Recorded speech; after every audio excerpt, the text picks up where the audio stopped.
तो बाकी बचे समय में एबे उसे पढ़ा सकता है। एडमंड के पास वैसे भी कुछ खास करने को था नहीं, तो उसने तुरंत ही हाँ कर दी। इसके बाद वो दोनों खुदाई का काम शुरू करने ही वाले थे कि तभी उन्हें गार्ड के कदमों की आवाज सुनाई दी। डर से कांपता हुआ एडमंड तुरंत अपने कमरे की तरफ भागा और फिर उसने जल्दी से कचरे वाली टोकरी तैयार कर दी, क्योंकि गार्ड उसके फ्लोर पे भी आने ही वाला था।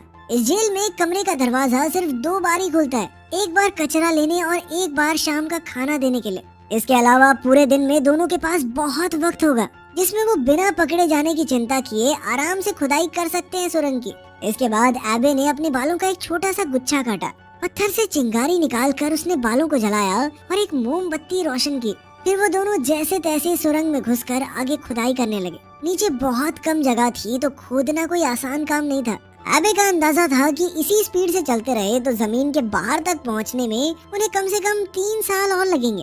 एक दिन आराम करते हुए एडमंड को एबे की ही किताब में पता चला कि एबे कभी एक बहुत अच्छा तलवारबाज सिपाही हुआ करता था। इसके बाद तो एडमंड ने जिद पकड़ ली कि अगर एबे उसे तलवारबाजी नहीं सिखाएगा तो वो नहीं खोदने वाला आगे सुरंग। एडमंड का अब अपनी जिंदगी में सिर्फ एक ही मकसद था, अपने दुश्मनों से बदला लेना। उसकी बातें सुनकर एबे मान गया और एडमंड को लड़ाई का हुनर सिखाने के लिए तैयार हो गया।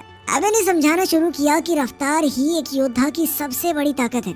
एबे ने कमरे में टपक रही बूंदों से एडमंड को एक तकनीक सिखाने का सोचा। उसने टपकती हुई पानी की धार से अपना हाथ इतनी तेजी से गुजार दिया कि वो गीला ही नहीं हुआ और कहा कि जिस दिन तुम्हारे हाथ इतने तेज हो जाएंगे उस दिन एक काबिल योद्धा बन जाओगे तुम। इसके बाद एबे वापस खुदाई करने चला गया और उधर एडमंड ने अपनी प्रैक्टिस जारी रखी। कुछ दिनों बाद एबे ने दरवाजे से लकड़ी के फट्टे तोड़कर नकली तलवार बना ली और एडमंड को बढ़िया तरीके से तलवारबाजी सिखाने लगा। जब उसकी तलवारबाजी की ट्रेनिंग खत्म होती तो एडमंड पढ़ाई पर ध्यान देता।